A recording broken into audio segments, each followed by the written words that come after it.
ओम नमः शिवाय। हर हर महादेव। आज आषाढ़ मास के कृष्ण पक्ष की नवमी तिथि और शुक्रवार है। दोपहर के बाद दसवीं तिथि की शुरुआत हो जाएगी और कल दसवीं और एकादशी तिथि एक साथ है, तो एकादशी का व्रत कल ही रखा जाएगा। वैदिक पंचांग के अनुसार एकादशी तिथि की शुरुआत 21 जून शनिवार को सुबह 7:18 पर हो जाएगी और इसी तिथि का समापन 22 जून की सुबह 4:27 पर होगा। तो ऐसे में एकादशी का व्रत 21 जून शनिवार को रखा जाएगा। तो एकादशी का व्रत रखने वाले विष्णु भक्त इस बात का ध्यान रखें कि आषाढ़ मास के कृष्ण पक्ष में आने वाली एकादशी योगिनी एकादशी के नाम से जानी जाती है। इस दिन व्रत रखकर भगवान श्री हरि विष्णु और माता लक्ष्मी का आराधना की जाती है। एकादशी का व्रत का पालन दसवीं तिथि की शाम से ही हो जाता है। हमारे धार्मिक ग्रंथों में योगिनी एकादशी को अत्यंत फलदायी व्रत बताया गया है। इस दिन व्रत रखने से और भगवान श्री हरि विष्णु की पूजा करने से असंख्य ब्राह्मणों को भोजन कराने के बराबर पुण्य फल प्राप्त होता है और व्रत करने से पापों से मुक्ति मिलती है, गरीबी दूर होती है। जीवन में आ रही तमाम मुसीबतों का निवारण भगवान श्री हरि विष्णु स्वयं करते हैं। इस दिन व्रत करने से किसी का दिया हुआ श्राप या क्रोध वस्त किसी ने आपके लिए अशब्द कटु वचन बोल दिया है तो उससे भी छुटकारा मिलता है। तो अपने सुनते हैं आज की कथा। तो सबसे पहले सुनेंगे सुखी समृद्धि की कामना करते हुए सबसे पहले सुनेंगे गणेश जी महाराज की कहानी। बोली गणेश जी महाराज की जय हो। एक समय की बात है कि भगवान श्री हरि विष्णु का विवाह लक्ष्मी जी के साथ तय हो गया। विवाह की सारी तैयारियां जोरों शोरों से होने लगी। सभी देवी देवताओं को निमंत्रण पत्र भेजे गए, परंतु गणेश जी को निमंत्रण नहीं दिया गया। इस तरह निमंत्रण पत्र देते और शादी की तैयारियां करते करते शादी वाला दिन आ गया। बारात जाने का समय हो गया। सभी देवता अपनी पत्नियों के साथ विवाह में उपस्थित हुए तो उन सब ने देखा कि गणेश जी कहीं पर दिखाई नहीं दे रहे हैं। तो वे सारे के सारे आपस में चर्चा करने लगे कि क्या बात है, गणेश जी को न्योता नहीं दिया या फिर गणेश जी नहीं आए। सभी को यह जानकर बड़ी ही हैरानी हो रही थी। तभी सब ने विचार किया कि चलो विष्णु जी के पास चलते हैं और उन्हीं से पूछते हैं। तो विष्णु जी के पास जाकर उन्होंने कहा कि हम आपसे एक बात पूछना चाहते हैं कि आपने गणेश जी को बुलाया नहीं या फिर अपनी इच्छा से आए नहीं। तो विष्णु जी कहने लगे कि गणेश जी के माता पिता को मैंने न्योता भेज दिया है, अगर वह आना चाहते हैं तो आ जाते, उन्हें अलग से न्योता देने की कोई ज़रूरत नहीं। दूसरी बात यह है कि उनको 1.25 मन मूंग, 1.25 मन चावल, 1.25 मन घी और 1.25 मन लड्डू का भोजन दिन भर में चाहिए। अगर हम उसे बारात में लेकर चले गए तो उन्हें इस तरह खाता देखकर सारे लोग हंसेंगे। दूसरे के घर जाकर इतना सारा खाना पीना अच्छा भी नहीं लगता है। इस तरह बर्ताव कर ही रहे थे तो किसी ने सुझाव दिया कि यदि गणेश जी आ जाएं तो क्या है, तो द्वारपाल बनाकर घर पर बैठा देना, कह देना कि तुम घर का ध्यान रखना, जिससे गणेश जी को यह नहीं लगेगा कि उन्हें बुलाया नहीं। तो विष्णु जी को यह बात पसंद आ गई और उन्होंने गणेश जी को न्योता भेज दिया। न्योता मिलते ही गणेश जी बड़े प्रसन्न हुए, सज धज कर वहाँ पर आ पहुँचे। तो विष्णु जी कहने लगे कि आप घर की रखवाली करना, घर की रखवाली के लिए कोई समझदार और जिम्मेदार होना चाहिए। तो मुझे आपसे समझदार और जिम्मेदार कोई दूसरा नहीं लगा। तो यह सुनकर गणेश जी और भी प्रसन्न हुए। तो इस तरह गणेश जी को रखवाली के लिए बैठा दिया और बारात वहाँ से चल दी।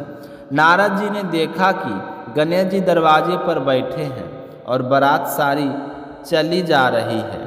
तो वे गणेश जी के पास गए और पूछने लगे कि तुम बारात में नहीं जा रहे हो।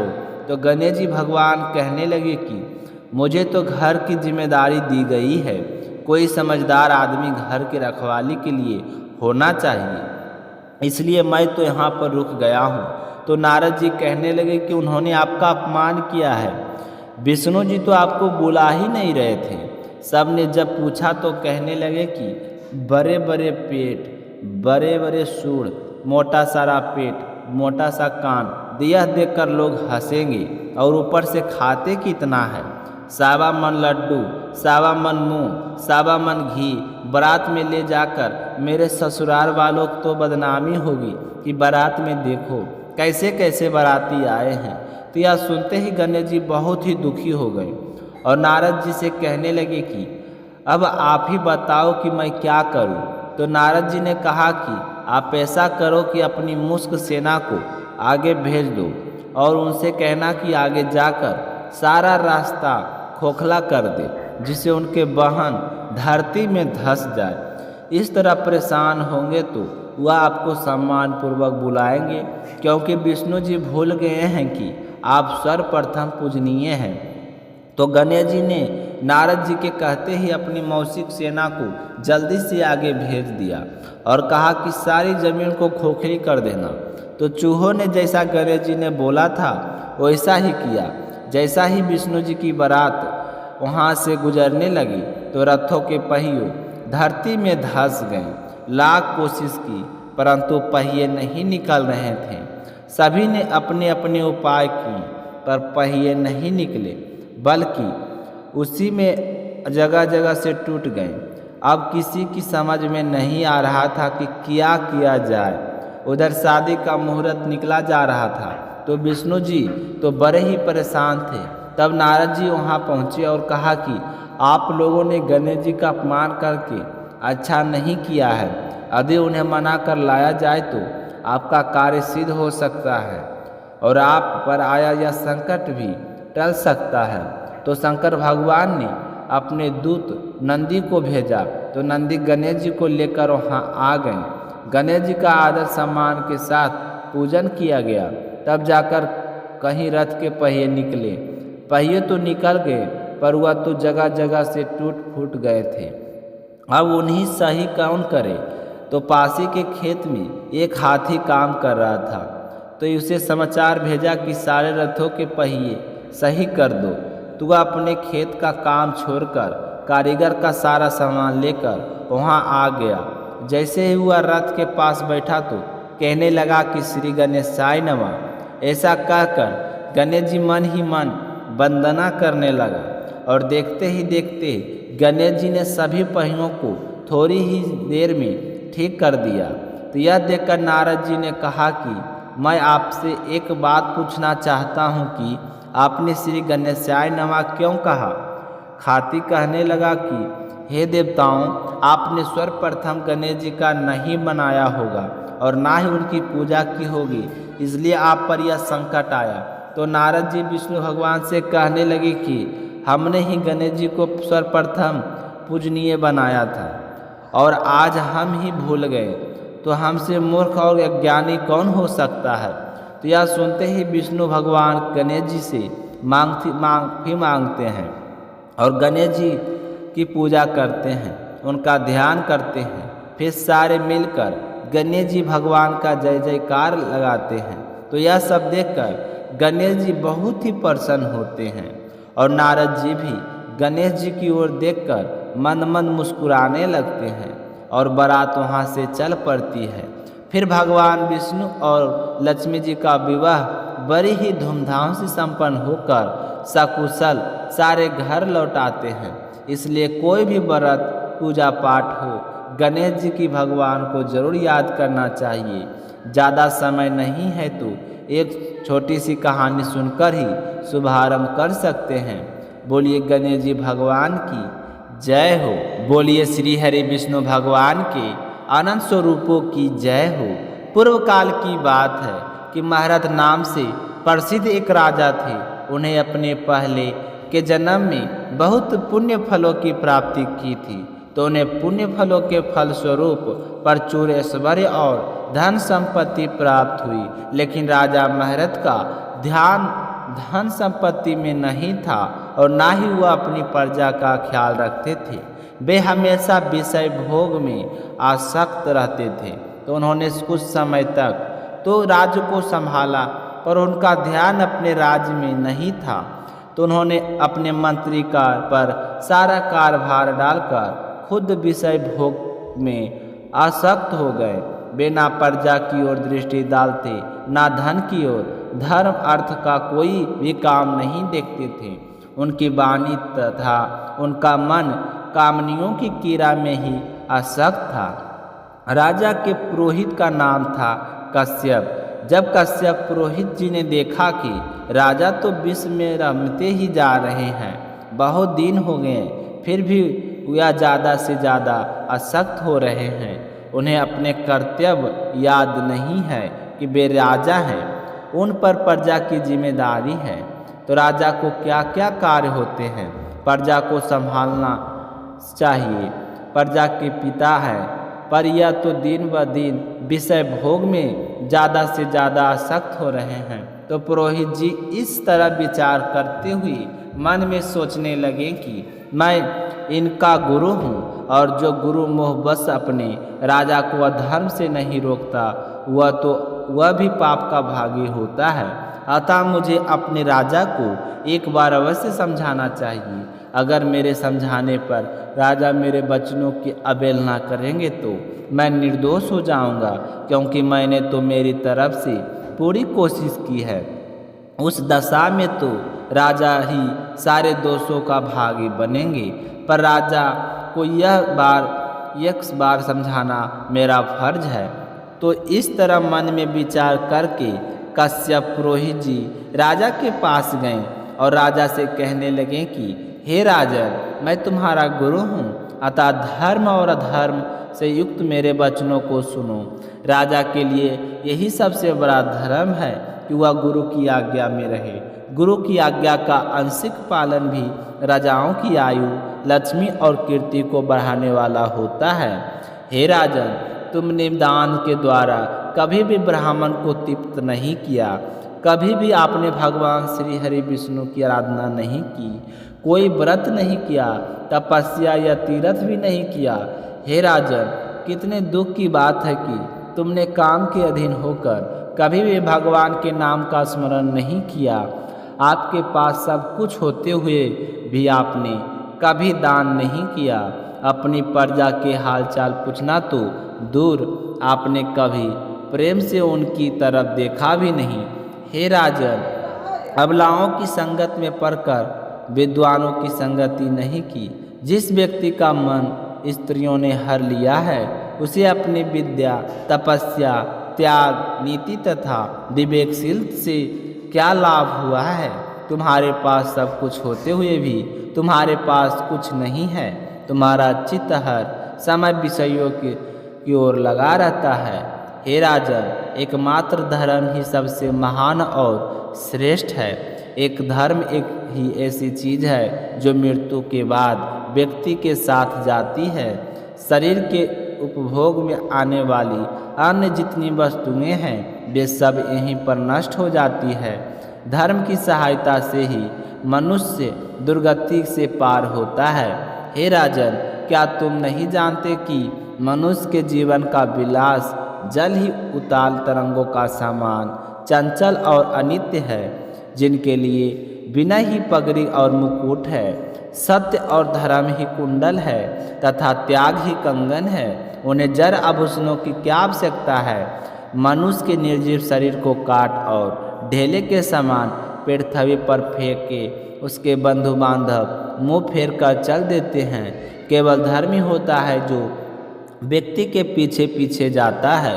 सब कुछ जा रहा है, आयु प्रतिदिन क्षीण हो रही है तथा यह जीवन भी लुप्त होता जा रहा है। ऐसी अवस्था में भी तुम उठकर भागते क्यों नहीं? तुम्हें सब कुछ पता है कि फिर भी तुम समझने की कोशिश क्यों नहीं करते? हे राजन, यह धर्म या कर्म आपके लिए ऐशोवन्य है। स्त्री पुत्र आदि कुटुंब शरीर तथा दर्भ यह सब पराए हैं, अनित्य है, किंतु पुण्य और पाप अपने होते हैं। एक दिन सब कुछ छोड़कर तुम्हें व्यवस्था पूर्वक जाना ही होगा। तुम अनर्थ में फंसकर अपने धर्म का अनुष्ठान क्यों नहीं करते? मरने के बाद उस दुर्गम पथ पर तुम अकेले कैसे जा सकोगे? एक ऐसे पथ का पर जहाँ ना ठहरने के लिए स्थान, ना खाने के लिए योग्य अन्न, ना पानी, ना राह खर्च और ना राह बताने वाला कोई गुरु होगा। यहाँ से प्रस्थान करने के बाद तुम्हारे पीछे कुछ भी नहीं जाएगा, सारे के सारे यहीं पर रह जाएंगे। सिर्फ जाएगा तू, पाप और पुण्य सिर्फ यही है जो तुम्हारे जाते समय तुम्हारे पीछे जाएंगे।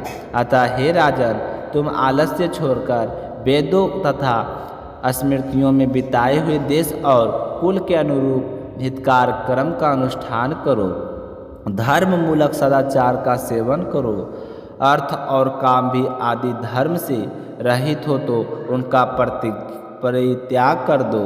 दिन रात इंद्रिय विजय रूपी योग का अनुष्ठान करो, क्योंकि जितेंद्रिय राजा ही प्रजा को अपने बस रख सकता है। लक्ष्मी अत्यंत चंचल है, विनय रूपी गुण धारण करने से ही वह राजाओं के पास दीर्घकाल तक ठहरती है।